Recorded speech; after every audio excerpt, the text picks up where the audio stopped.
Schmeichel, give a Schmeichel, give a Schmeichel, give a smile. Give a Schmeichel, give a Schmeichel, be the reason someone smiles. Give a Schmeichel, give a Schmeichel, give a Schmeichel, give a smile. Give a Schmeichel, give a Schmeichel, be the reason someone smiles.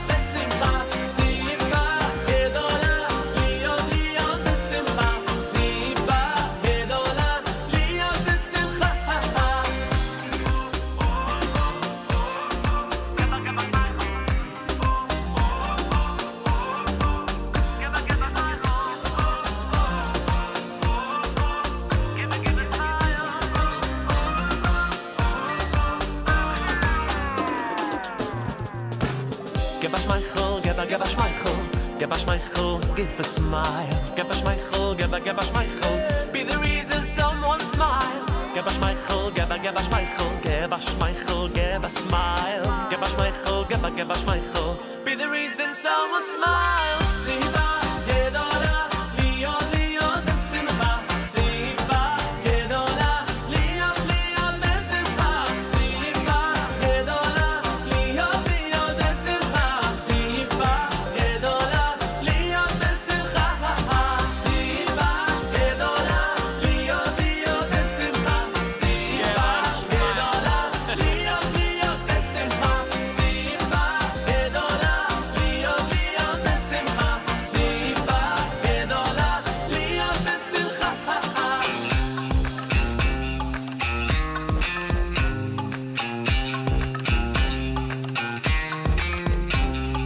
Be the reason someone smiles.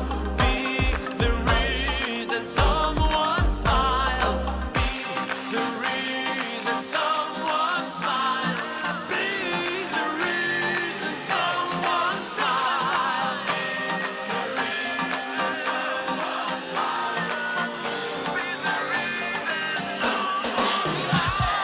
Siva Gedola, Leo Desimcha. Siva Gedola, Leo Leo Desimcha. Siva Gedola, Leo Leo Desimcha. Siva Gedola, Leo Desimcha. Someone smile. Be the reason someone smile. Be the reason someone smile. Be the reason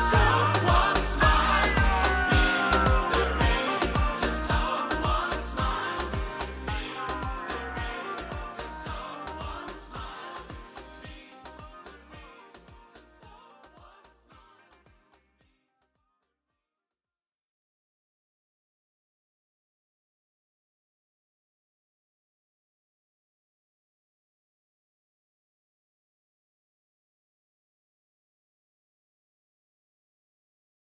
Be the reason someone smiles.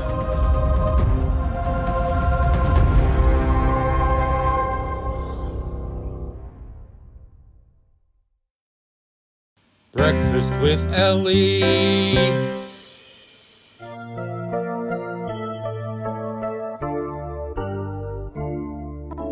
Mode ani lefanecha melech chai v'kayam shechazarta bi nishmati b'chemla raba emunatecha.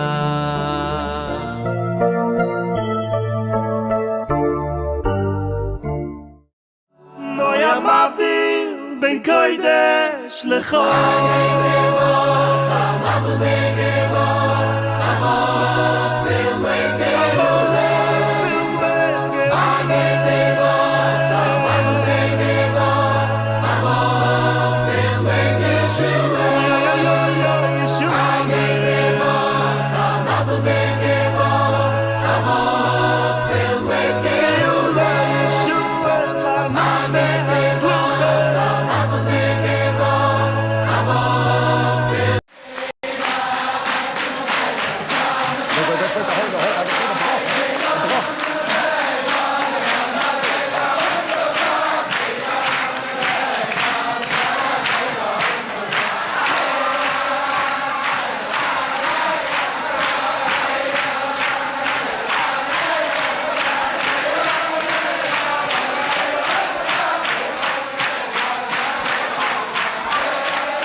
Good morning, good Bracha, and welcome to Breakfast with Elli. It is Sunday, the 4th day of September, the 8th day of Elul. The Torah portion is Ki Seitzei leMilchama al Oivecha, when you will go to war against your enemy. HaYom Yom Rishon, the first day, counting up towards Shabbos, and we will be learning the first Aliyah. How are you? Good Tvach, Shavua Tov, good Tvach. I said that. A good week. How are you? Yeah? How was Shabbos? Was Shabbos great? I figured today was a beach day. Excuse me. I don't know why. It's not. I mean, it's a little bit overcast over here. We're hoping to have a couple of people over for a barbecue tomorrow. I don't know if that's going to happen or not. We'll see. All right? But first of all, we have to go and do today's things. So the first thing is we're going to blow the shofar.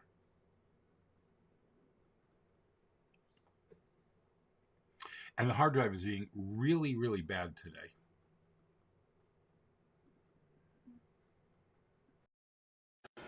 Happy Elul.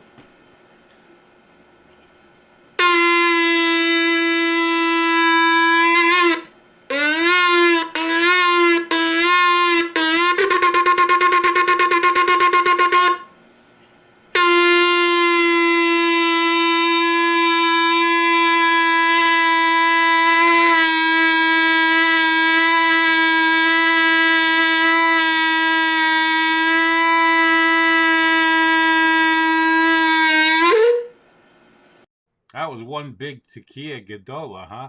That is my friend and sushi master, Simon File. Yep, there you go. All right, men and boys, your front two tzitzis. Let's go.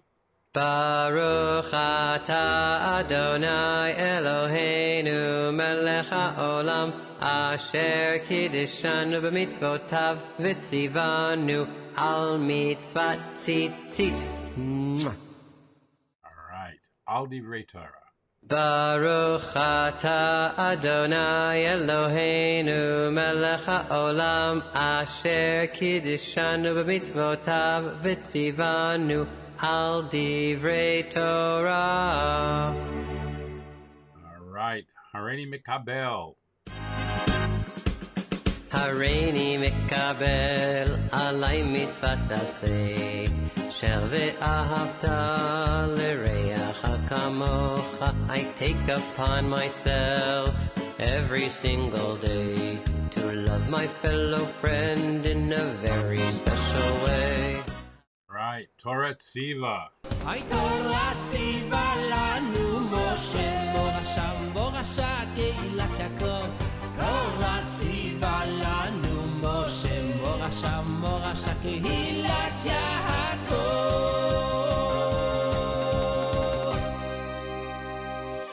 Right, time to give tzedakah, a little bit extra for the month. Put it in the pushki, the tzedakah box. I put it in the pushki, the tzedakah box.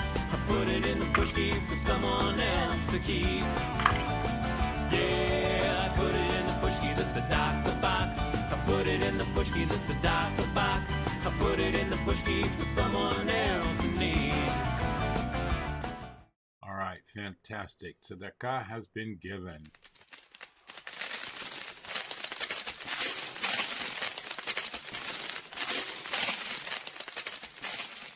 All right.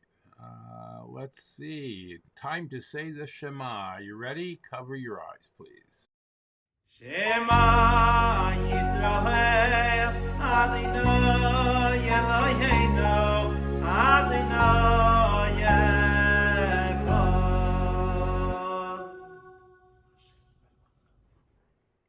All right. And now we can have breakfast. All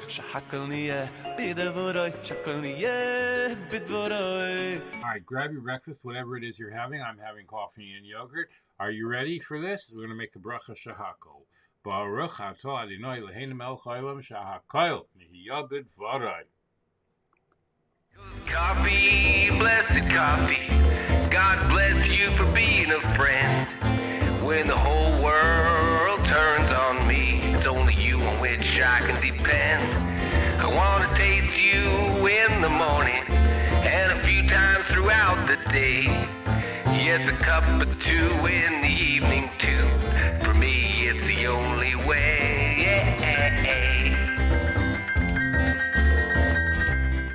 Tali, yes. All right, Tali, yes. All right. Today in Jewish history. All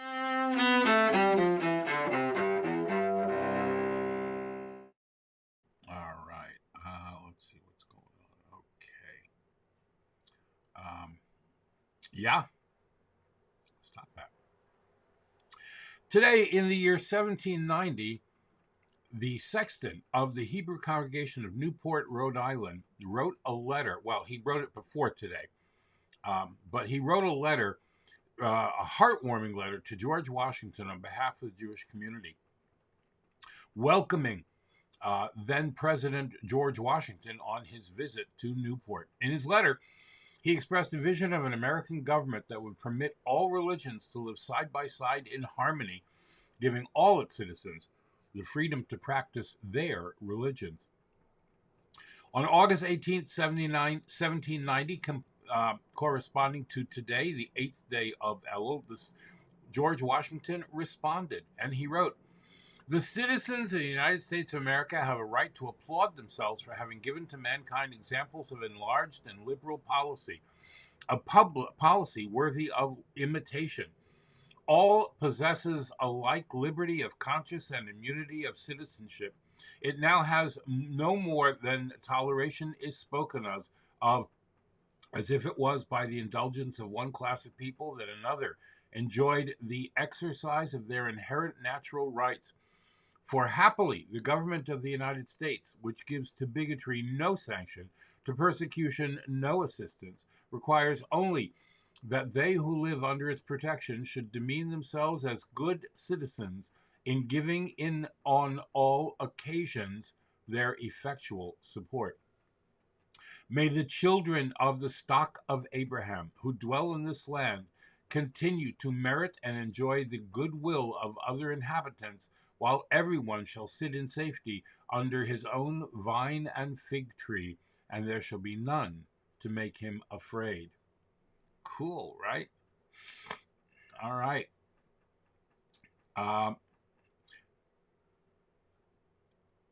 Let's see.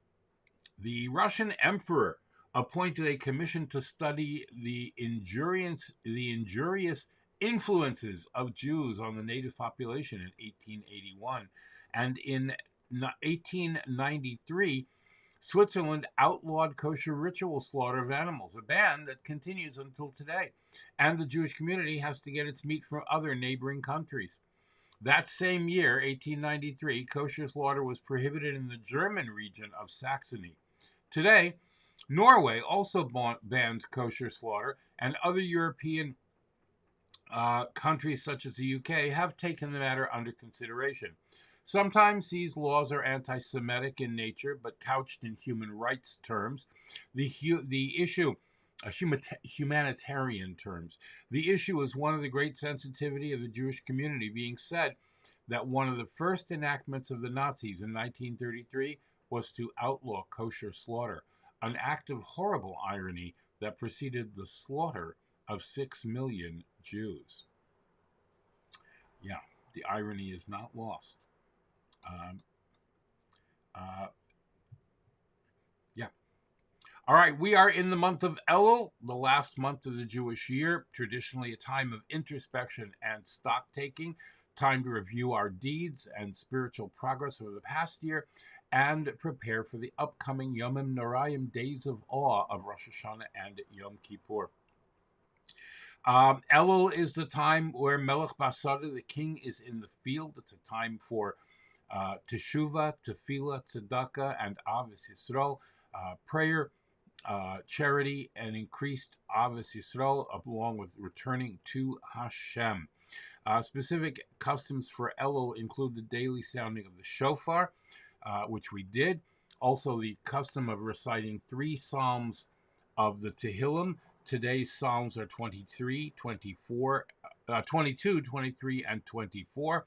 And to recite the paragraph L'David Hashem Ori, Psalm 27, and even tomorrow, when we will say Psalm 27, we say it a second time during davening. It's also a time to have your tefillin and mezuzahs checked, and we begin saying Ksiv v'chsimat tova l'shana tova masuka. May you be written and inscribed and sealed for a healthy, happy, sweet new year. Now, people ask, how can I have confidence that everything will work out for the best? Perhaps I don't deserve the best. Perhaps I messed up already so bad that Hashem has given up on me. Well,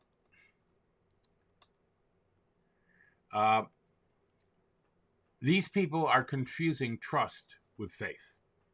Faith is something you may or may not have, but trust is something you do hard. Trust is when, in times of trouble, you cleave so unthinkably and unshakably to the heavens, you pull them down to earth. Trust is a mighty, heroic bond. Trust changes who you are and what you deserve, and it's available to anybody, anytime, at any moment, no matter who they were the moment before. Cool, huh? Yeah, the Rebbe had some really, really cool words of wisdom that we go through as often as we possibly can. All right?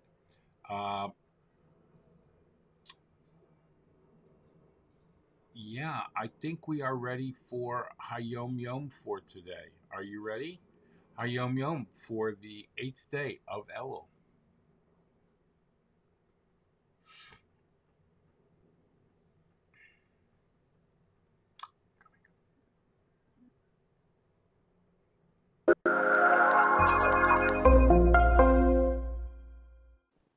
The Jews are an interesting people.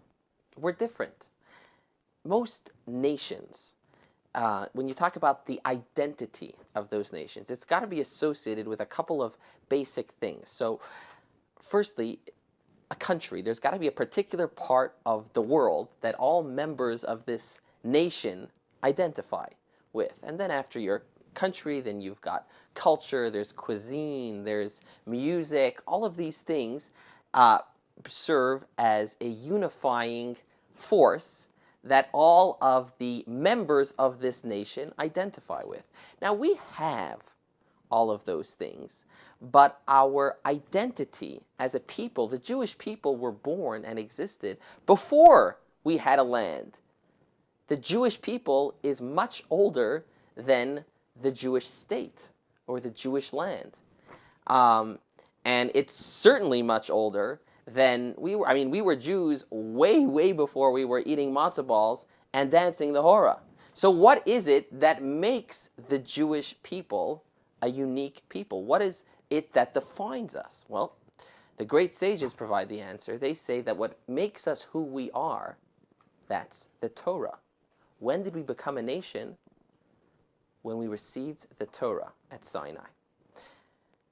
Interesting. Now today's HaYom takes it a step further.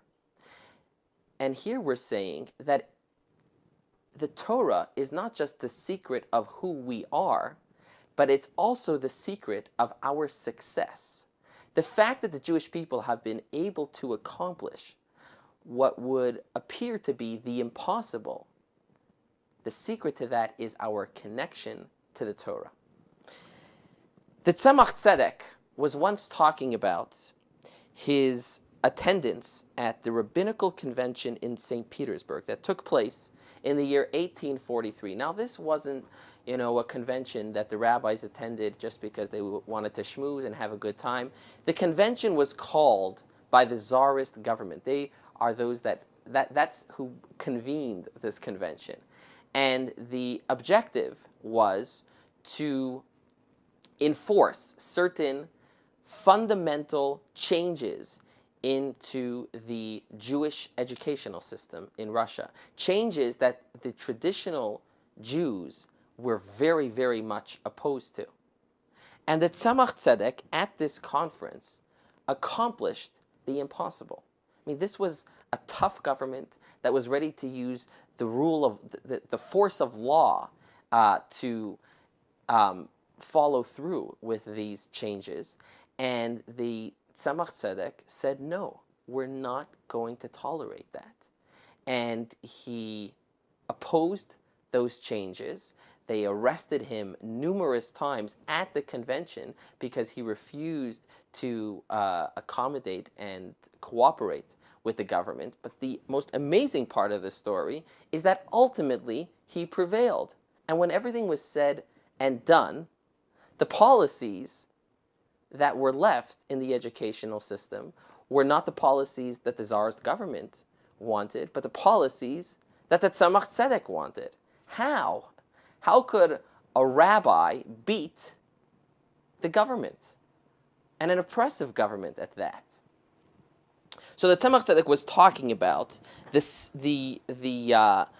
what he accredited this success to. And he said there are a number of things, 3 things, but one of these, says the Tzemach Tzedek, he says it was in the merit of 32,000 hours that he had dedicated to studying the Hasidic discourses of his grandfather, the Alter Rebbe. In the year 1804, the Tzemach Tzedek designated a special period to study these discourses. He labored over these discourses for 30 years, 32,000 hours of learning. And then in 1834, he began the work to publish these discourses. And says that Tzemach Tzedek, it was in the merit of these 30 years of Torah labor that he was able to prevail at that conference. So, the next time you face a challenge, and the challenge appears to be much bigger than you and an impossible challenge to overcome, know, if you're a Jew, then your ancestors squared off with challenges far, far greater. And yet, they were able to succeed. And the formula that was available to them is available to you today as well. Make the study of Torah a priority, and then nothing is impossible. I like that. I really do. All right, 60 days. A more high holiday season. Here is Rabbi Jacobson.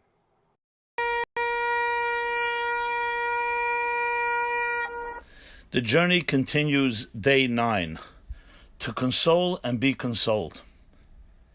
Continuing on the theme of sensitivity, this month of Elul is also called the month of compassion, because during this month, Moses went up on the mountain to beg for compassion and forgiveness for the Jewish people after their grave sin. And it is in this month when God revealed to Moses his 13 attributes of compassion. Yud Gimel Midas Harachmim. It's also the fact that in this month of Elul, we also read the 7 weeks of consolation, the Shiva de Nechemta. Following the saddest day of the calendar, Tisha B'Av, we began a 7-week period of consolation, with each week's Haftarah talking about different levels of consoling the people after their loss. So the entire Elul, we are reading these chapters on consolation.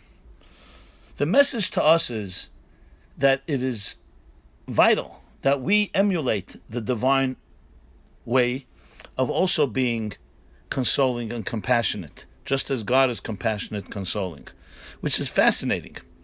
Even though we're mortals and we're vulnerable, and you'd think we ourselves need compassion and consolation, yet we have the power to console each other. We have the power to be compassionate to each other. So ask yourself on this day, are you using that potential to the fullest? Are you consoling people who are in need? Do you seek out opportunities to be compassionate? And the exercise for the day, do something in that direction. Console someone. Show compassion. Visit a sick person in a hospital. Call a friend who is feeling down. Or send a greeting to a person you know is lonely. You like that? That's a good idea, right? Do you know people that are lonely? I know people that are lonely. I do. I have to make some phone calls today. And now this. In this day and age, glass is pretty much ubiquitous. It's an integral part of our smartphones, high-speed fiber optic cables, windows, the list goes on. And yet, even though we're surrounded by it, scientists are still puzzled by glass and why it forms the way it does.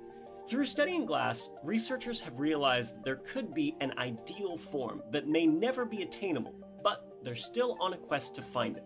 There are more types of glass than the silica variety you're most familiar with.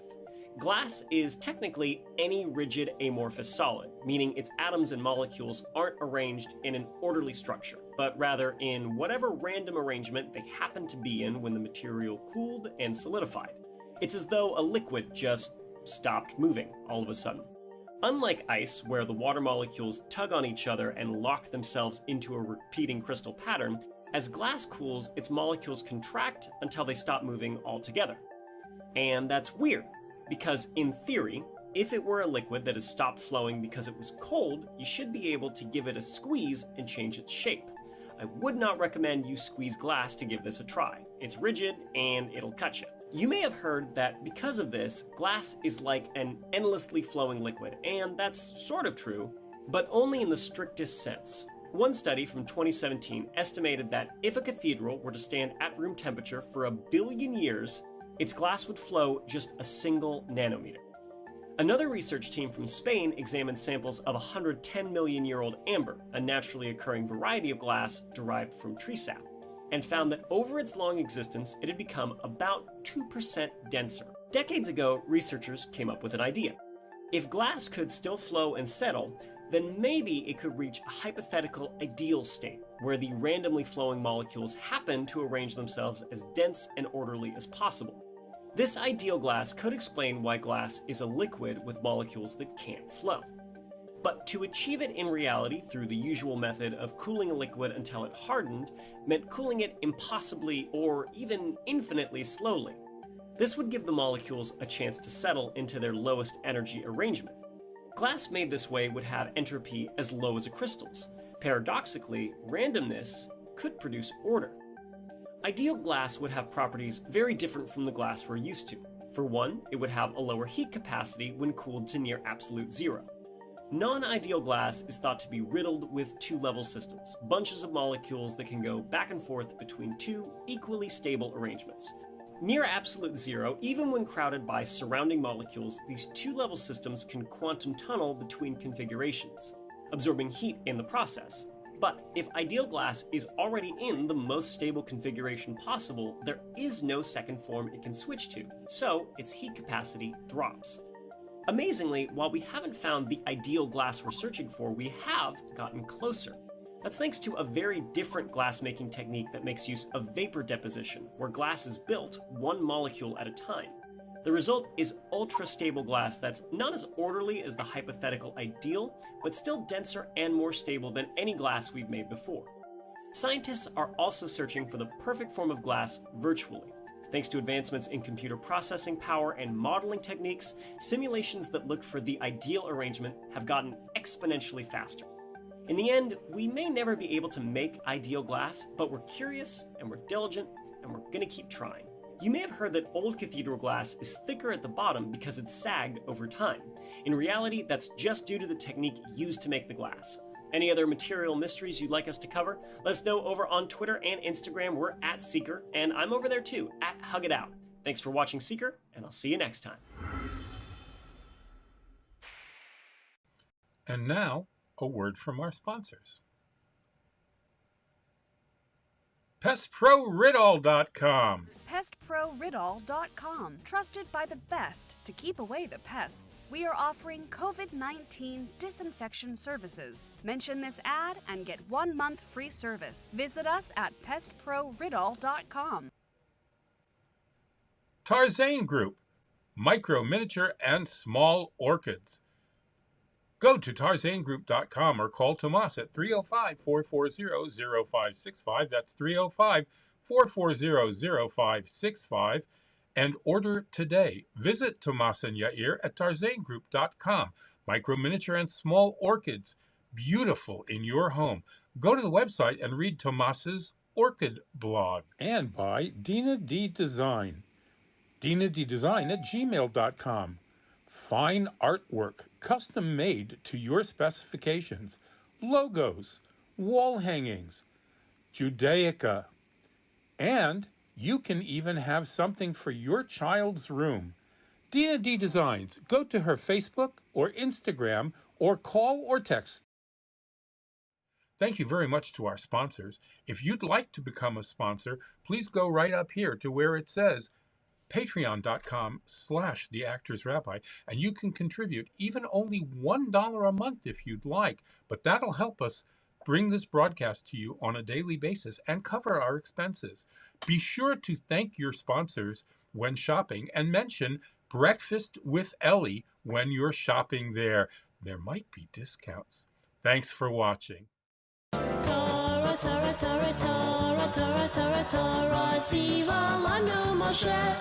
Torah, Torah, Torah, Torah, Torah, Torah, Torah, Tziva lanu Moshe. All right. Patreon.com/theactorsrabbi or breakfastwithelli.live/tipjar if you would like to contribute today. And of course, I thank you very much in advance for that.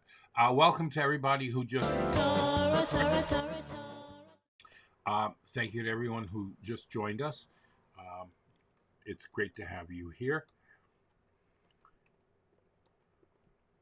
All right. It is Sunday, and so that means we are doing the name of the Parsha. I know. That's the best thing ever. All right. There we go. We need a name of the Parsha song. I got a prize for anyone that comes up with a song for the name of the Parsha. Yeah? All right. Challenge accepted. All right. All right. Sounds like a plan. Name of the Parsha song. Okay. Let me get to it here. You just got to forgive me. I got distracted for 1 second over here. All right. Ki Seitzei, when you will go out. Now, although the ideal of peace is so prominent in the Torah, let me go over here. Yes, Ari Lesser can do a song. That's true. I wasn't looking for rap, but you know, if you know Ari, talk to him. I'm game. I just need a small intro for name of the Parsha. Although the ideal of peace is so prominent in our Torah, Hashem designed and created the world in such a way that it leaves man subject to almost constant inner strife, having to wage relentless battle with his Yetzer Hara, his evil inclination. In fact, in the Zohar, it points out that the Hebrew word for bread, lechem, is derived from the same root that denotes war. Milchama. Oh, yeah. This symbolizes the concept of the continuous struggle between the base and sublime natures of man, whether he eats his bread as a glutton, in the manner that an animal eats its food, or on a higher level, that he eats only to keep the body healthy in order to be able to do what is good and right in accordance with the will of the Creator. Now, one source of inspiration to help a person succeed in overcoming these challenges is to reflect upon the source of our soul. Our sages taught that Jewish souls actually preceded the rest of creation and were even consulted by Hashem when the decision was being made whether or not to create the world. And the neshamas, the souls, gave their full consent. Thus, from the elevated vantage point of the soul in its primary source, every aspect of this world was seen as conducive to serving Hashem. For otherwise, the soul would not have consented to its creation. Now, at that moment, the soul appreciated how things that we perceive now as a negative influence or an enemy because they attempt to deter us from observing Hashem's will are in truth an aid to avoda, the divine service. For they enable us to serve Hashem of our own free choice, rather than as mere robots. Therefore, even the creation of our enemies, so to speak, have the soul's full consent. Now, a soul never forgets. Even after it comes down into a body facing the ongoing struggle between the base and the sublime, the soul retains an unbreakable inner strength and imperviousness to anything that may deter it from its mission. And that's the message of our Parsha. Ki Seitzei lemilchama, if you go out to war, in other words, when the soul goes out of its heavenly setting into a body to fight the war between material and spiritual, it never loses sight of the fact that every obstacle is surmountable.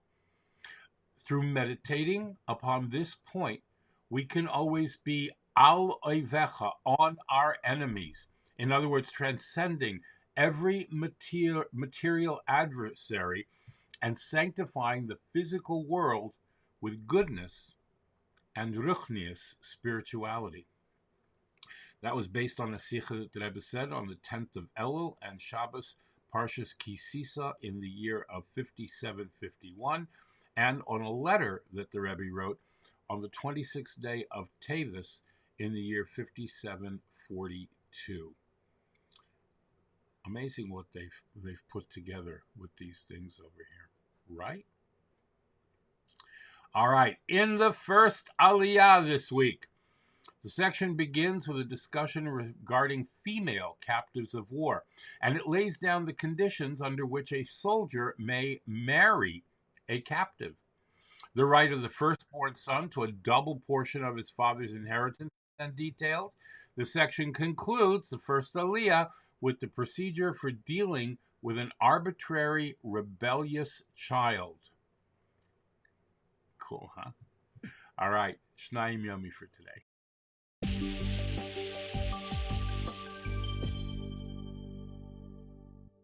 Parshas Ki Seitzei Rishon.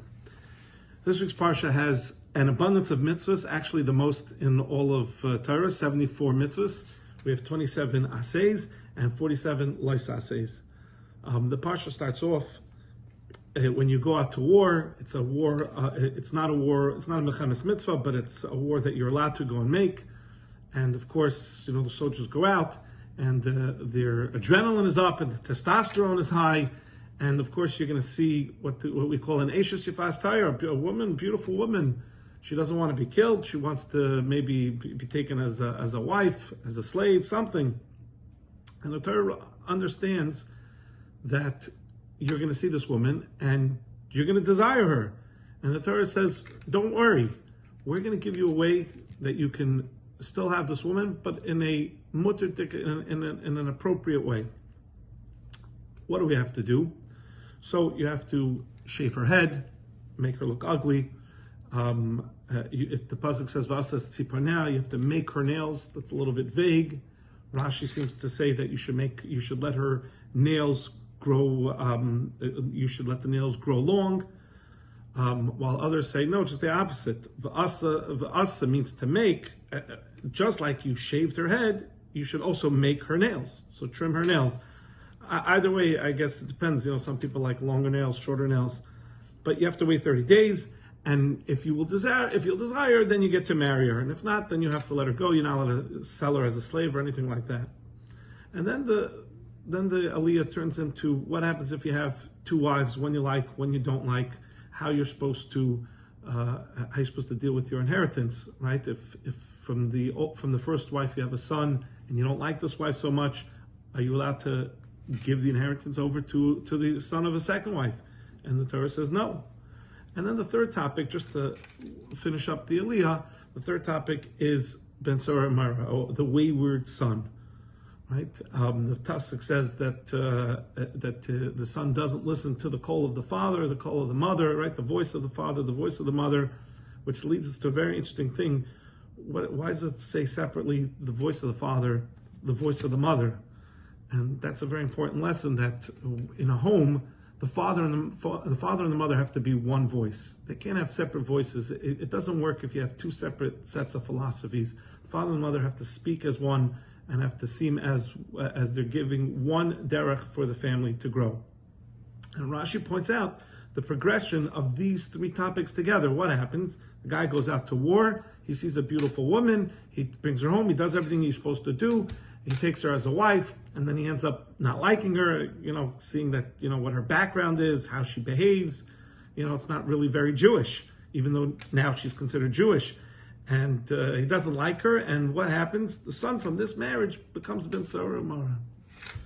I heard a very, very interesting pshat, totally different than than what Rashi points out.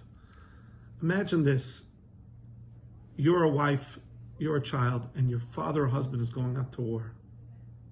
You're davening, you're nervous, you're on the edge of your seat, however long your father is away, and you're davening to Hashem, please, please let my father and my husband come back safely. And what happens? The father comes home with another woman, and he wants to marry another woman. The Ben Sarah Mora is that son. His son who was at home davening. He says, this is what my father thinks of when he goes out to war.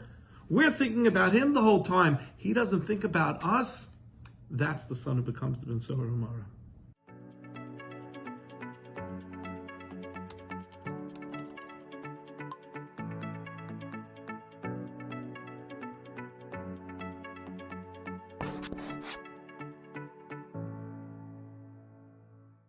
That's a fascinating thought.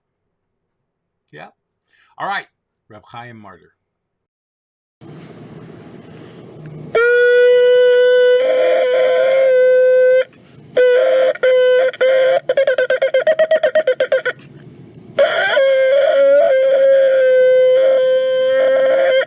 I need a new chauffeur. Good morning. Boker Tov. We continue with a 3-minute daily dose of Torah, looking this week, at least for now, at chapter 23 of Devarim, which lays out a number of categories of people who may not, lo yavo b'kal Hashem, they may not marry amongst us. It starts off with certain individual Jews, Israelites, and then talks about foreigners, Ammon and Moab, and then Edom and Egypt. Ammon and Moab, Edom and Egypt.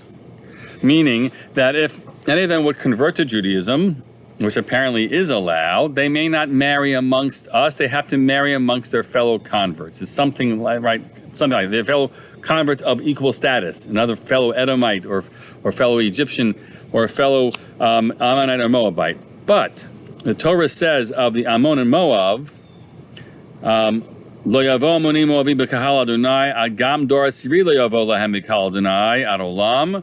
They can't enter. They cannot enter the assembly of God.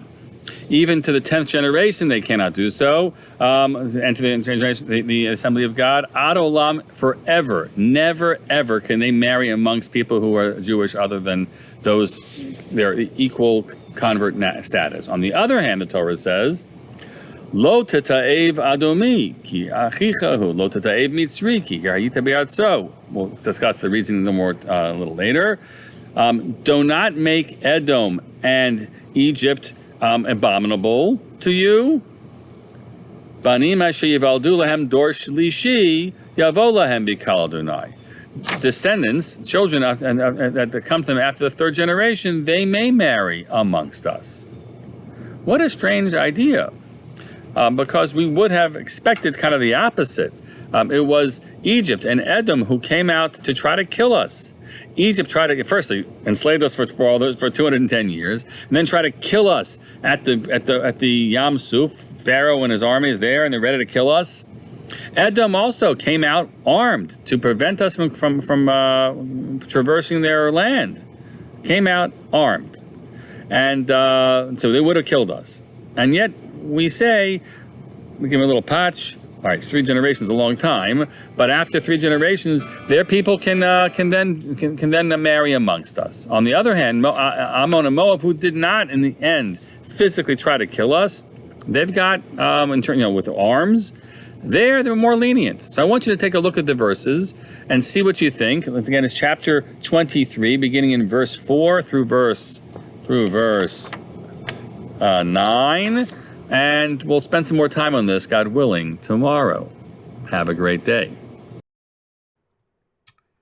Yeah. All right, let's hear from Rabbi Avi Feldman, Chabad of Iceland. Judaism has an amazing perspective on marriage. There are two key ingredients that will lead to a happy, healthy, and fulfilling marriage. The secret lies in two Hebrew words, kesef and kiddushin. Kesef means money or the ring that a man gives and a woman accepts for the purpose of getting married. Kesef also means yearning or longing. That represents love. Kiddushin means holy and designated. That means the relationship is exclusive. There is nothing else. There is no one else. There are no distractions. That is commitment. Love and commitment are pretty much opposites. Love is exciting. It makes me feel good. Commitment, on the other hand, is not about me. It's about the needs of someone else and the perspective of someone else. Commitment is about being there for someone else, even when it's boring. Commitment and love are equally important. It's very nice to feel in love and excited when you're celebrating an anniversary or vacation. But what about on a regular day when you're stressed out and spread thin? What's so important is the commitment. A relationship that depends only on love and excitement cannot last. This is also true in our relationship with God. It's really nice to be inspired when you're sitting in the synagogue on Yom Kippur. It's nice to have a warm feeling when you're lighting the menorah on Hanukkah. But what's equally as important is the daily commitment, even when things are boring and things are challenging. That's what makes our relationship meaningful. That's what makes our relationship last. It's the commitment that allows us to fall in love again. Okay, I like that. I'm very agreeable today. All right, here is Aria Weinstein.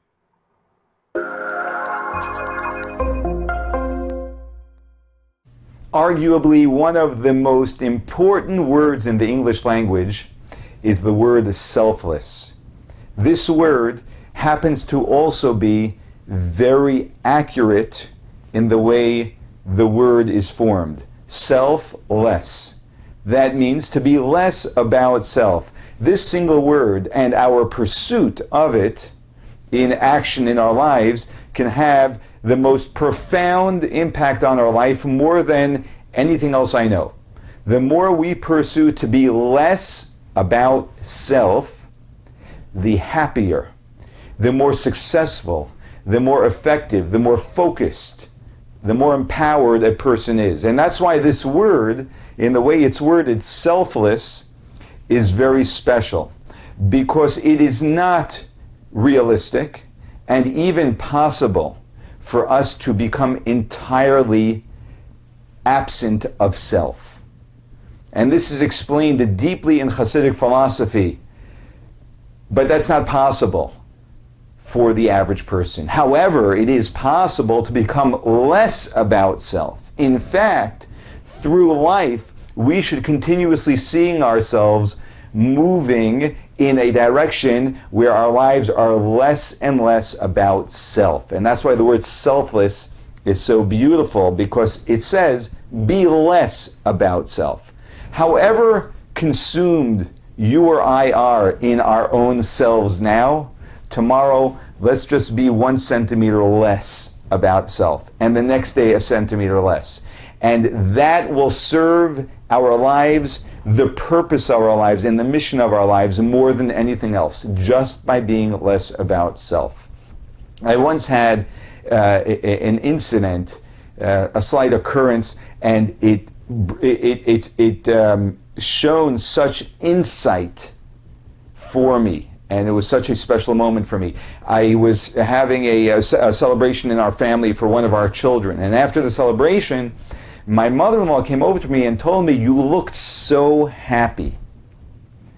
And when I heard her say that, it made me think, because I didn't really notice that I was so happy. I mean, I was happy, sure, but I wasn't really aware of the fact that I was just beaming, that I was so happy. And I thought to myself, why was I not aware of the fact that I was so happy? And that's when it occurred to me. The reason why I was so happy was because I was focused on my child doing something. And I was completely consumed in them. And in that moment, I had totally lost touch with myself because I was completely focused on them. And that is the way someone experiences true happiness. And in some way that's frustrating because I want to be happy, I want to feel the happiness. And in some way that happiness is elusive, the experience isn't there for me because I can't be there if I fully want it. But that is the beauty and the irony of happiness or of effectiveness or of being very powerful in something that we are doing. That is the beauty of selflessness. And that's why when we are truly going through a profound experience, during that experience, we are not there. In fact, the less we are there, the more profound the experience can be. And this concept is taught to us in just 3 words in the Torah. The Torah tells us that if a man gets married, during the first year of marriage, he is not allowed to join the army and go to war. So when the Jewish people had an army, this person would have to wait until his first anniversary before he would be able to join the army. Why? The Torah tells us because he has another obligation, which is a far more important obligation during this year. And that obligation, the Torah says, is V'simach es ishto. He has a commandment to make his wife happy. That's what the Torah says.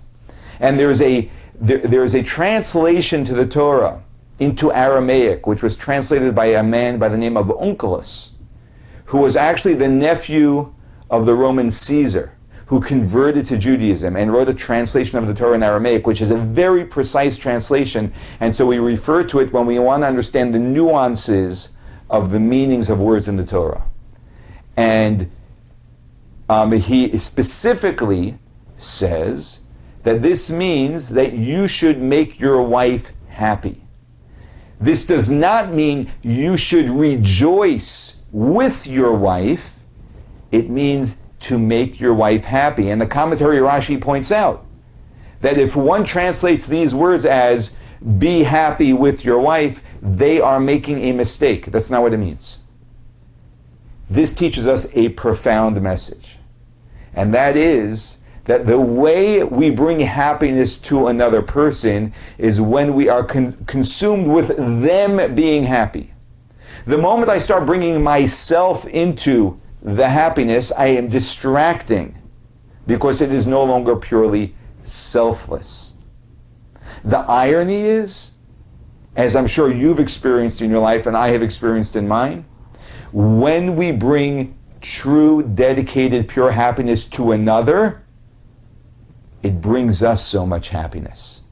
But the focus needs to be on them, not on us.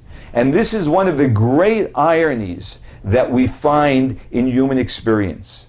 You see, the body, our physical self, directs us in one direction to achieve certain things. And our soul, our spirit, takes us in a different direction to achieve things. Someone wants happiness. Classically, what our body would tell us to do is indulge. Do things that will make you happy, and that's how you will be happy. And the Spirit tells us the exact opposite. Because what's so ironic is that sometimes things are exactly the opposite of the way they seem to be. And therefore we need to be open to realizing that I may be sure that this is the way to achieve happiness. But I need to be open to what spirituality tells us, because I may discover that it is the exact opposite of what it seems. And when I'm open to that and I try it, I suddenly discover what it is that I'm pursuing.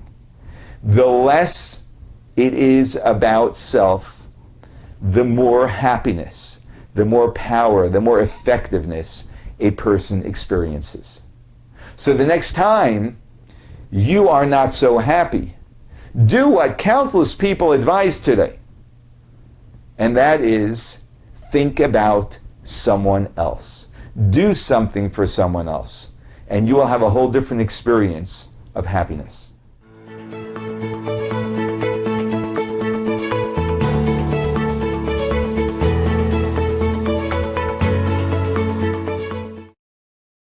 All right. We have time for one more. Rabbi Shaya. In this week's Torah portion, the Torah speaks to us about a special mitzvah. Our sages teach us there is one mitzvah which is hard and another mitzvah which is easy, which both of them, in both cases, God promises us a reward of long life. Which are these mitzvot? The mitzvah of kibud avayim. Respect your father and mother. That's a hard mitzvah. And then you have an easier mitzvah, which is the mitzvah of shiluach hakan. A person is walking in the street and suddenly, ki kare kan tzipor, he sees a nest. And in this nest, there are eggs or chicks. And the mother bird is hovering over its chicks or over its eggs.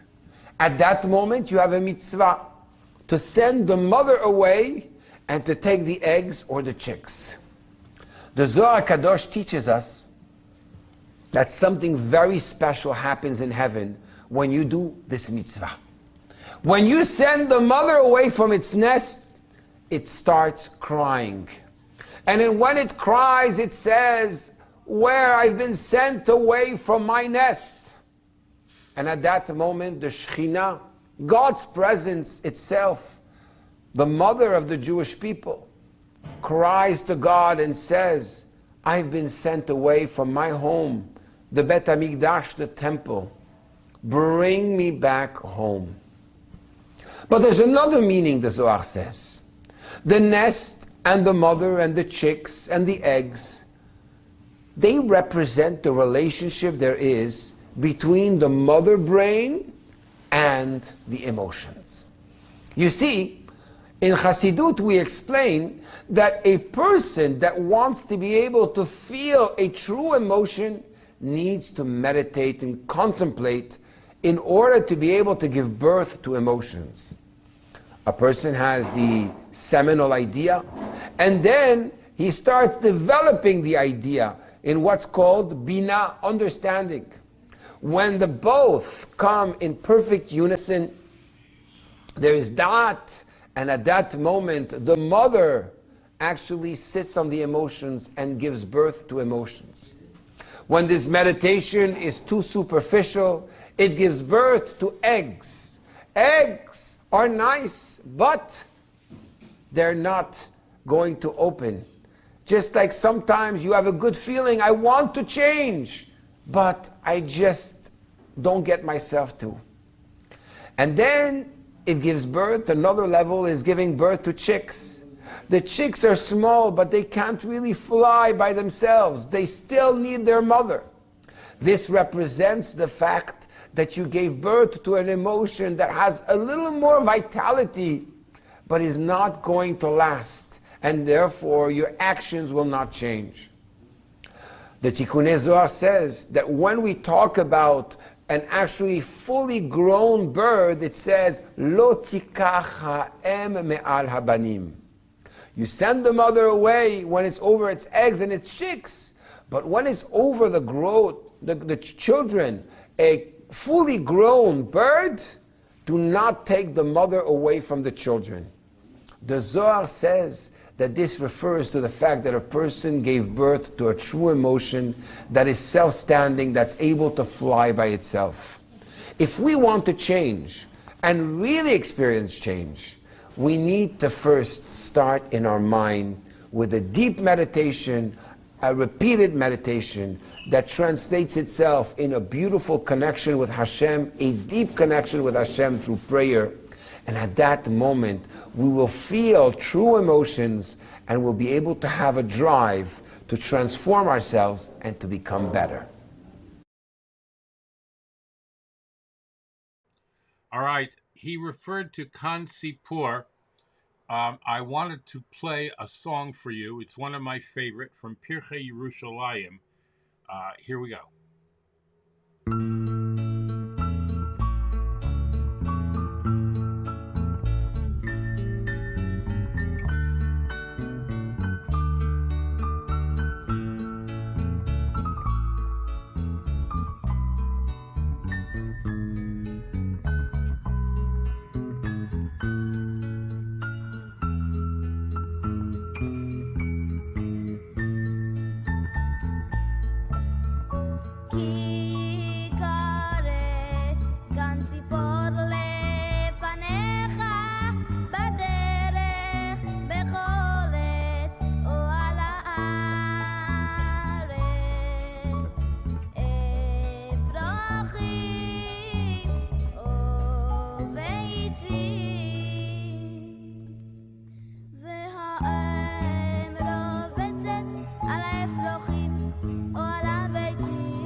ציפור לפניך בדרך בכל עץ אוי על האורץ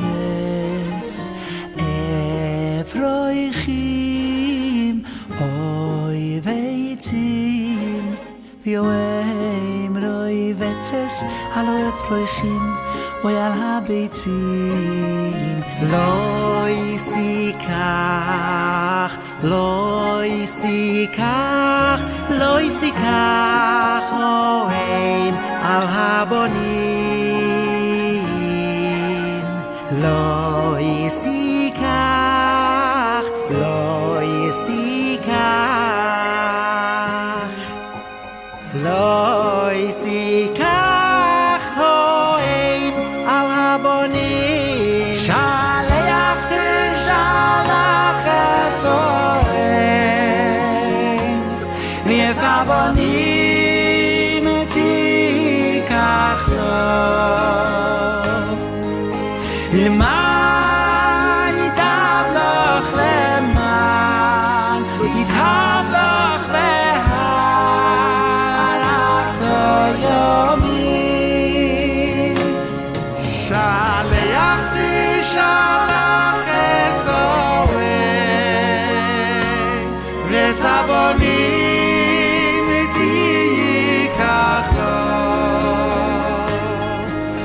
למען ייטב לך למען ייטב לך והארכת ימים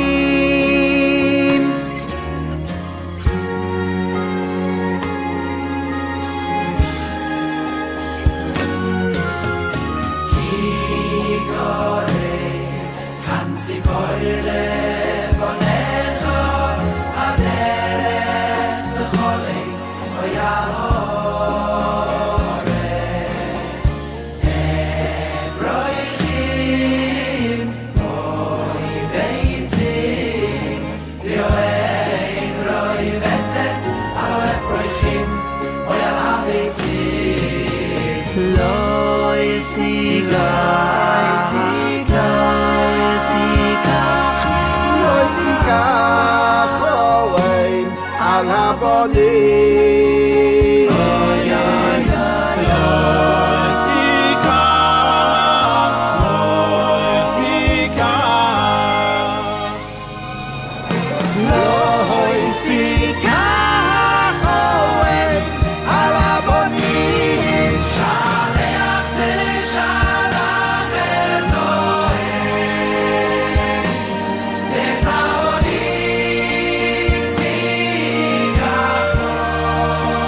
Yerushalayim. All right, Pirkei Avot. We are doing chapter 1 again.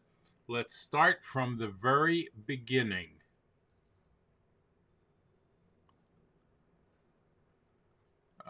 Okay, hold on. Friends, we're exploring the Avot, ethics of our fathers. We're looking at a verse in chapter 1, section 12. Havei mi talmidav shel Aaron, be the disciples of Aaron HaKohen, the brother of Moses. Ohev shalom, the lover of peace. Rodef shalom, pursuer of peace. Ohev et habriot, he loves the creatures, the creations, umukarban la Torah, and brings them close to the Torah.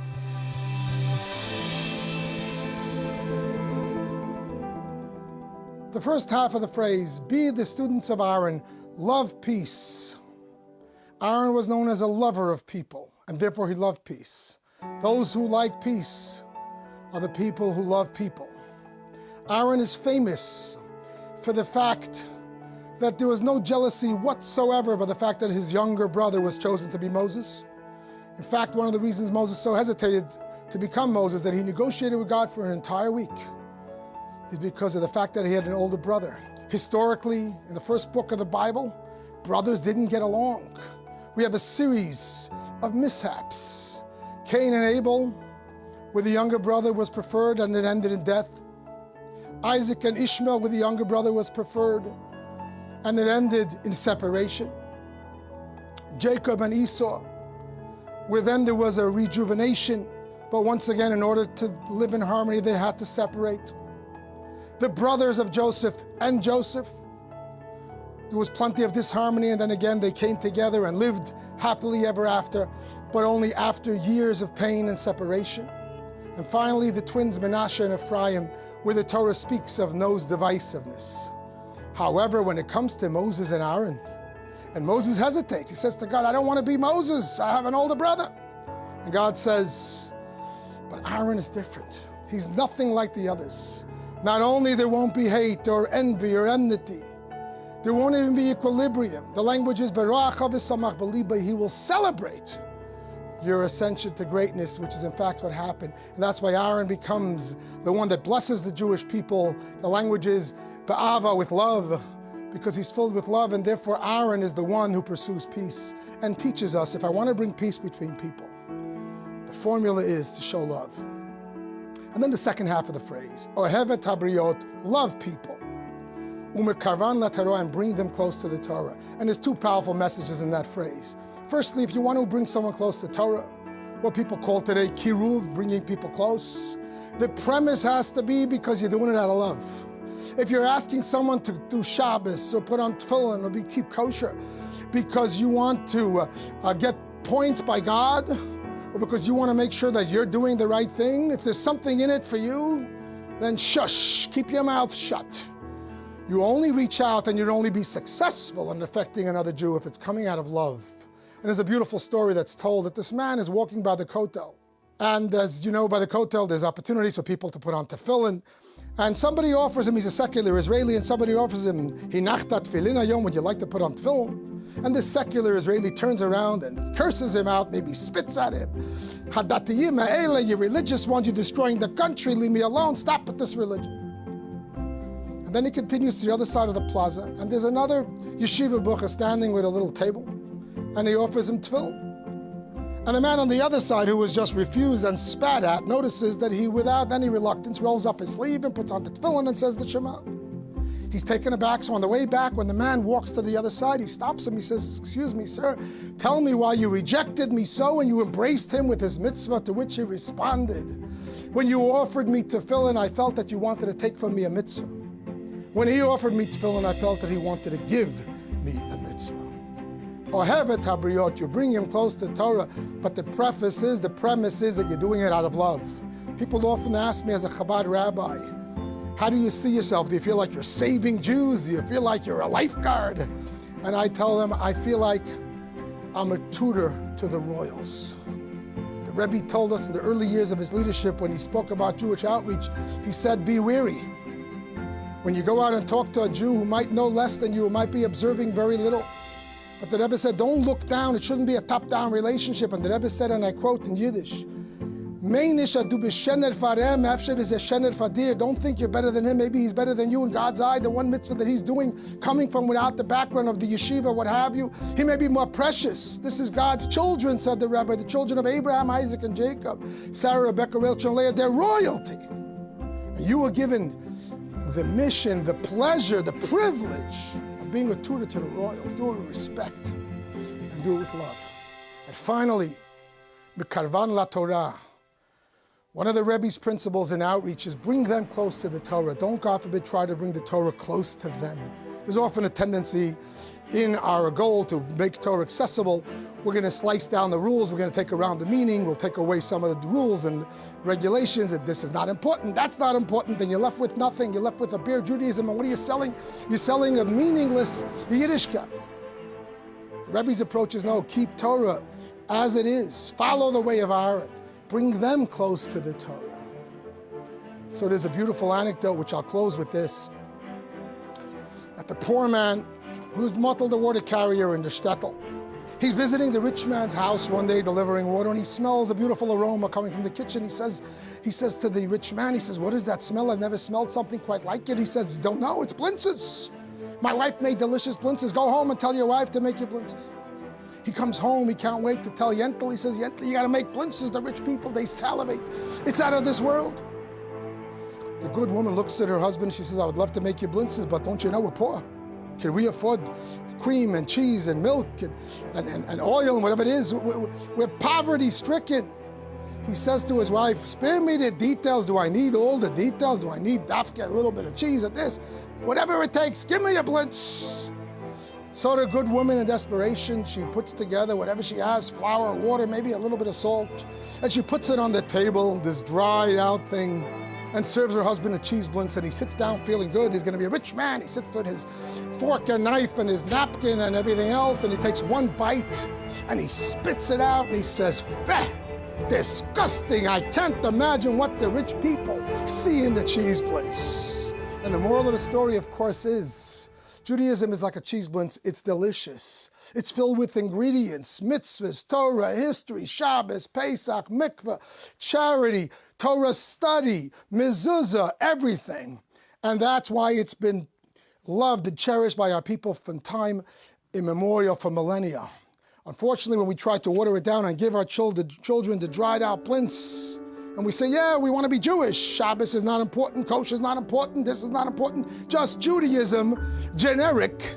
It's no wonder that the younger generation spits it out. And the approach of the Rebbe, following the path of Aaron HaKohen in this section of the Talmud, is give the full blintz and say to the Jew, if you're not hungry yet, if you don't have an appetite for the whole blintz, take a little bite. Translation, start with one mitzvah, start with tefillin every day or once a week. Start with Shabbos candles and a Shabbos dinner if you're not observing the full Shabbos. But do that in the knowledge that it's a bite from the full blintz with all of the delicious ingredients that make our Jewish experience so rich and delicious. Moment of Wisdom. Some brief and life-changing moments. Join us. Subscribe to Moment of Wisdom channels on YouTube, Telegram, Facebook, Instagram, and WhatsApp.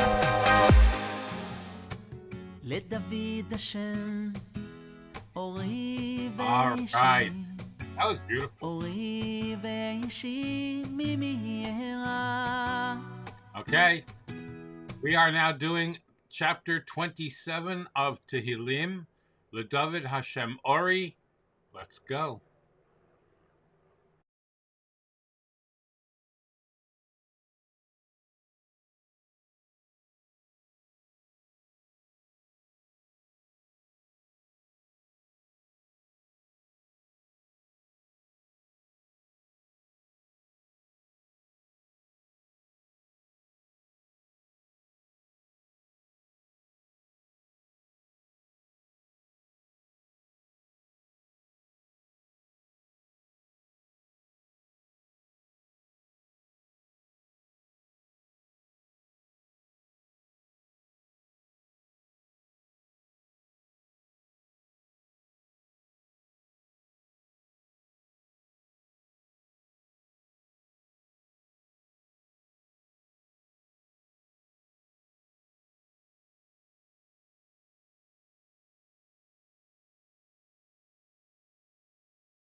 Adonai ro'i v'ishi mimi ira, Adonai ma'oz chayai mimi evchad, Bekrov alai mireim lechol espesari, Zorai ve'oivai li, Hem akashlu v'nafalu, Im tachane alai machane, Lo yira libi, Im takum alai milchama, Bezos ani voteach, Achas sho'alti mi'es Adonai, Osa avakesh, Shivti beves Adonai, Kol yemei chayai, לחזוס בנועם אדוני ולבקר בהיכלו כי יצפנני בסוכו ביום רעה יסתירני בססר אהלו בצור ירוממני ועתה ירום ראשי על אויבי סביבוסי ואזבח ואהלו זבחי שרועה אשירה ואזמר על אדוני שמע אדוני קולי אקרא וחונני וענני Lecha amar libi, bakshu fanai, es panecha, Adonai avakesh. Al taster panecha mimeni, al tat be'af avdecha, ezrasi hayisa. Al titsheni, ve'al ta'azeveni Elohei yishi. Ki avi v'imi azavuni, v'Adonai ya'asefeni. Horini Adonai darkecha, unecheni be'orach mishor. למען שוrerai, אל תיתנני בנפש צרי, כי קמו בי עדי שקר ויפח חמאס, לולא האמנתי לירוס בטוב אדוני, בארץ חיים, קווה אל אדוני, חזק ויאמץ ליבך וקווה אל אדוני. Tanya is 5 for today. The 8th day of Elul. Tanya. All right, now I just got to get to it because for some reason we don't have a video today. But that's okay, because we have our beautiful Chayenu magazine, which has today's Tanya in it. All right? So, the flow is that previously we learned that through learning Torah for its own sake. Yeah, I'm in the middle of something now, Ali. But if you want to type it out, I will answer it, okay? Through learning Torah for its own sake, we make peace between the heavenly attributes and bring peace unto our world, in which good and evil are intermingled, the good becoming refined at the end of time. In today's lesson, a foretaste of the ultimate peace which will be attained in the time of Mashiach can be attained even nowadays through proper prayer, Torah study, and giving of tzedakah. In the time to come, the good will be refined and elevated from the evil through the revelation of godliness that will be manifest at that time. The divine revelation that permeates our soul will enable us to refine and elevate the good from the evil. The Hebrew word tzedek literally means righteousness, but shares a common root with tzedakah, charity. By prefacing prayer with tzedek, one is granted that during prayer, a spiritual perception that penetrates the innermost aspect of godliness, your countenance, for the word panim also means face and interior, will give us clarity, which is a conduit that can be transformed and refined by an infinite divine energy. And the takeaway today is to always give tzedakah. Yep, always give tzedakah before davening. We do that here every day. All right, Sefer HaMitzvahs of the Rambam. No, it's not impossible that Rebbe did say, just study Rambam each and every day. We are up to class number 109. My Rebbe so desires, I'm not busy or too tired when I learn Rambam. The Torah says, Motza sefasecha tishmor ve'asita. That which leaves your lips, you shall guard and you shall do.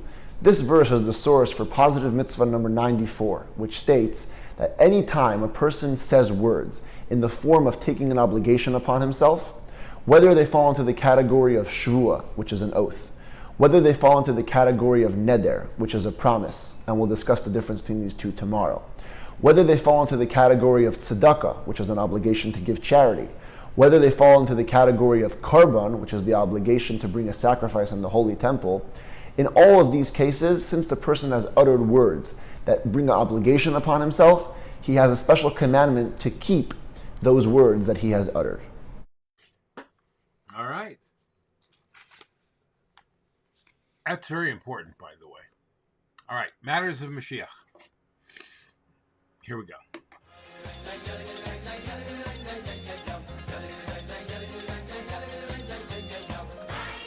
As we said earlier, they judge the people with righteousness. It teaches us that we must influence people. We have to judge people favorably, and we must defend the nation before Hashem. We learn this from the Jewish prophet Gideon. In his time, the Jewish people were being oppressed, and God was seeking someone to view them favorably and find their merits. When Hashem learned that Gideon judged the people favorably, he immediately sent a malach, an angel, to appoint him a judge and a leader. Hashem said, "You have the ability to see the innocence of the people, and in your merit they will be redeemed." Now, looking for reasons that we merit the redemption and defending this position before Hashem, that hastens the redemption. Specifically, in this generation, we have to lift up people's spirits, encourage them, and strengthen their hope, and trust that Mashiach is imminent. We have to also encourage everyone to prepare for Mashiach through tshuva, Torah study, and acts of goodness and kindness. And as the Rebbe said countless times, act as if Mashiach is here, and you just might get him. Here's Shmuel 3. A short thought for today. Come on. Shalom Aleichem, everybody. Hope all is well. We are in the month of Elul again, when we are approaching the new year, the new Jewish year, and we have to take this into our lives in a revealed way. This has to arouse within us, at the end of the day, it has to arouse within us some yira, some fear of Hashem, because we know that yira is the beginning to ahava. That when a person really wants to grow to loving Hashem, they have to, as a matter of fact, they do have to fear Hashem. Because if you love Hashem without fearing Hashem, your love is not really a real love. Because as soon as that love, so to speak, is not so comfortable for you, you can, God forbid, you can backtrack on that love. And the way to really have true love of Hashem starts with fear. And by that same token, to really have fear of Hashem, you have to love Him. Because if you just fear Hashem but you don't really love Him, then your fear is not really a fear. It's not really a selfless fear. It's more of a selfish fear. But even deeper description of this is also to have awe of Hashem. That you're not just fear Hashem in the sense that you fear, you're scared, but you fear being separated by Hashem, and you're so impressed by His incredibleness, so to speak, His awesomeness, His vastness, His beauty. You're so in awe of Hashem that you're naturally, you feel moved by Him, and you feel impressed by Him, and you don't want to be separate from Him. And this is very appropriate in the month of Elul to prepare for Rosh Hashanah. And Rosh Hashanah is when we crown Hashem as King anew. That we have to crown our Master Hashem as King, and a king needs a nation. And we know that this is a preparation for the days of Mashiach, when Hashem will be revealed to the entire world as King of the world. That not just King of the Jewish people, but ruling over the entire world. That we know that it says, "Veidaita HaYom shvota elevecha ki Hashem ulekim b'shamayim ma'al v'aretz mitachat ein od." This is from the Chumash, the book of Deuteronomy, where we see that on this day, meaning when the Mashiach arrives, the whole world will know Hashem's name, and He will be king over the entire world. And this is something that we have to take into our hearts, that Mashiach could come at any single moment now. And the Rebbe explained that we are in the final generation. So in order to bring upon the days of Mashiach faster, we have to live in the days of Mashiach now. How do we do that? By living with a revealed state of God as our King. What does this mean? By living now, by acting like Mashiach is already here, we bring upon the days of Mashiach. What are a few ways we can do this? One, by being more joyous. When we're more joyous, it's a glimpse into the days of Mashiach, because it will be a tremendous joy, a tangible, a palpable joy within the world when Mashiach arrives. And two, when we feel more added love and fear of God, we are tasting the days of Mashiach. And that we learn in the book of Tanya that when we meditate about God, when we think about how incredible God is, and we just ponder upon God, and we reflect about God, we think about God with our minds, these thoughts will open up our hearts, because we learn in the spheros, in the order of reality, the emotions are drawn out and are formed within the thought. Thought gives birth to emotions. So by thinking about God, this will give birth to a love and fear of God, and this will allow us to serve God with greater effectiveness and with greater truth. So this is how we can prepare for the days of Mashiach. And the Tzemach Tzedek explains a beautiful concept, that there's the idea of drawing God into the world, and there's also the idea of going up to God. The most effective way to do this, my friends, is by first losing our sense of self in our service to God, forgetting about our ego, forgetting about our selfishness, and serving God with selflessness. And this humility will allow us to draw godliness down into our hearts. By being humble and realizing that we are servants of God, we bring God into our hearts. May Hashem bless you all. Let's take this into our hearts and get ready for the new year, that the King is in the field, the month of Elul. God is more accessible than ever before. Let's get ready, my friends. Please like, comment, share, subscribe. You could help support the Torah channel, the link below, and you could help us.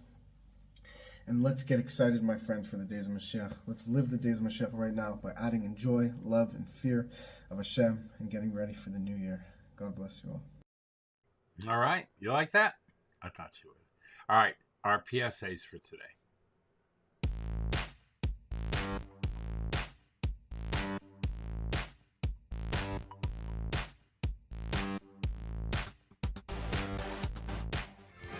It's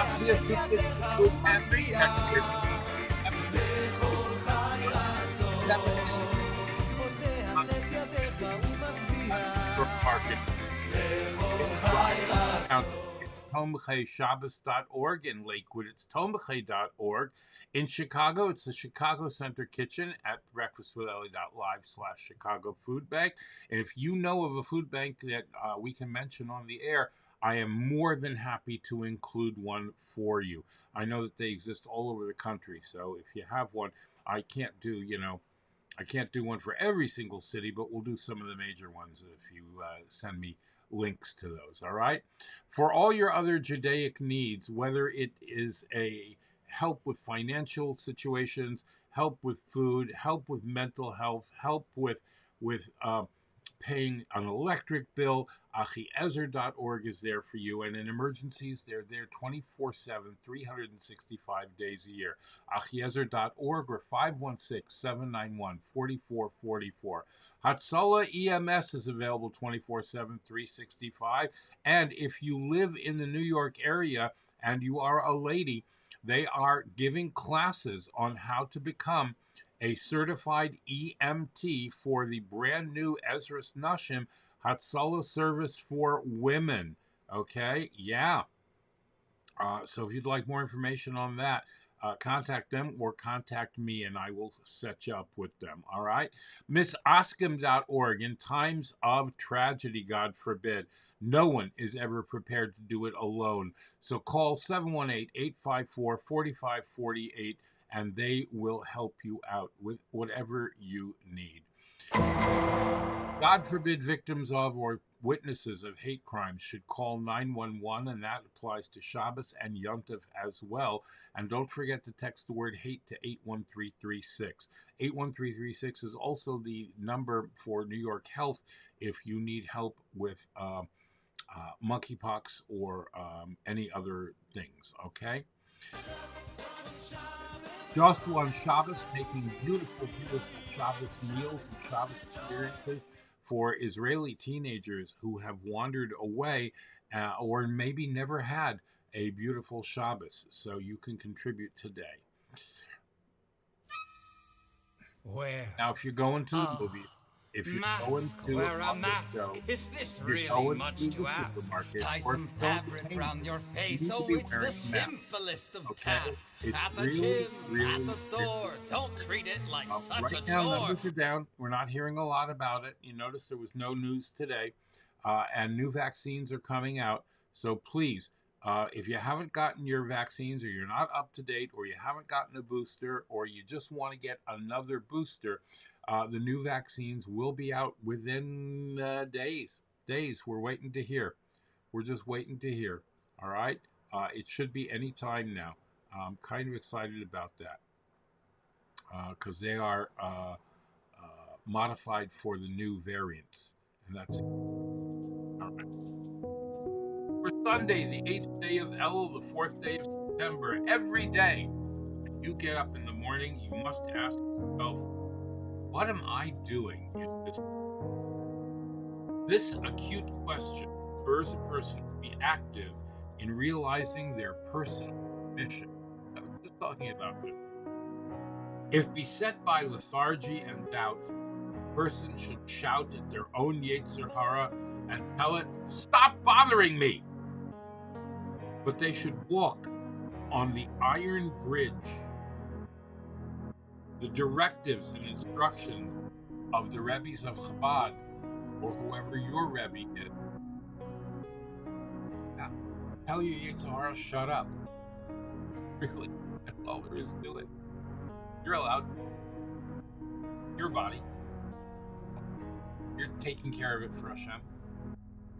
All right, bring heaven down to earth.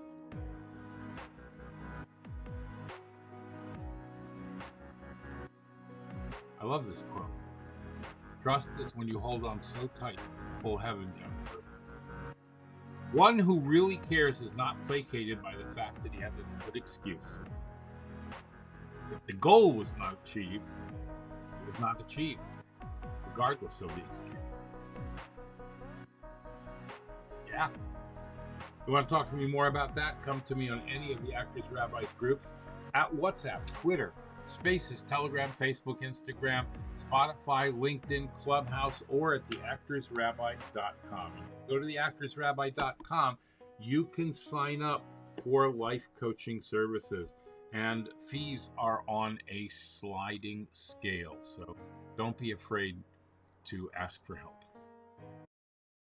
Baruch ato Adonai Eloheinu melech ha'olam boirei nefashos rabois v'chesronan al kol ma sheborasa lachayos bohem nefesh kol chai baruch chai ha'olamim. All right. Thank you so much for being here. Thank you to our sponsors, Pest Pro, Ridal, Tarzan, Orchid, Nita Design, Dr. Become a sponsor today. Go to breakfastwithelli.live/tip jar to give a one-time tip, or to become a sponsor, patreon.com/theactorsrabbi. All right. Shavua Tov, a good week, a good tavach. May you be blessed with everything that you need and a little bit of what you want. Hamavdil ben kodesh lechol. It's what we say in our Havdalah services. If you don't know how to make Havdalah, write down here, how to Havdalah, breakfastwithelli.live/Havdalah. Okay? Go out and do something nice, something good for someone today. In the words of Rabbi Isaac Hamler, have affection for a fellow. Hashem will have affection for you. Do a kindness for a fellow. Hashem will do a kindness for you. Befriend a fellow. Hashem will befriend you. Eliyahu Chait is going to make Havdalah for us over here.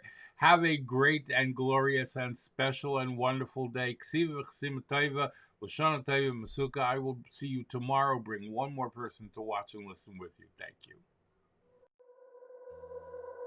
המבדיל בין קודש לחול חטאתנו ימחול המבדיל בין קודש לחול חטאתנו ימחול זרענו וכספנו ירבה כחול בקע כוכבים בלילה זרענו וכספנו ירבה כחול בקע כוכבים בלילה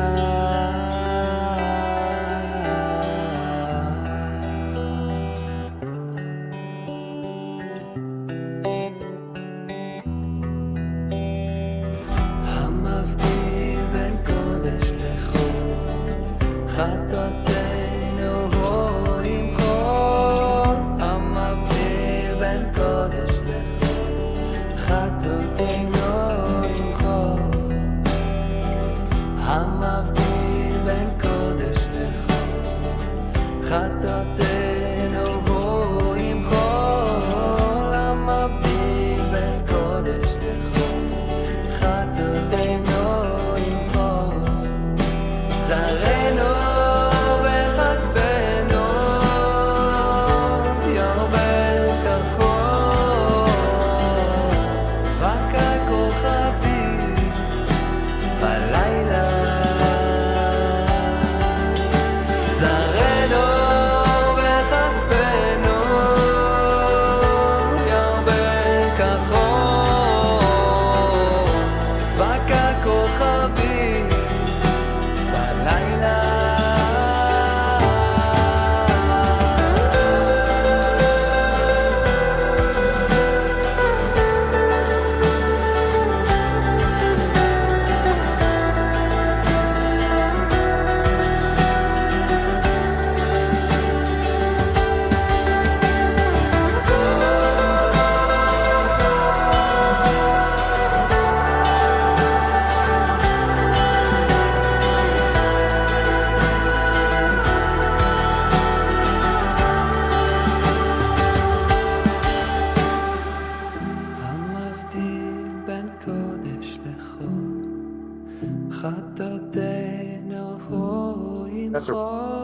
Going green.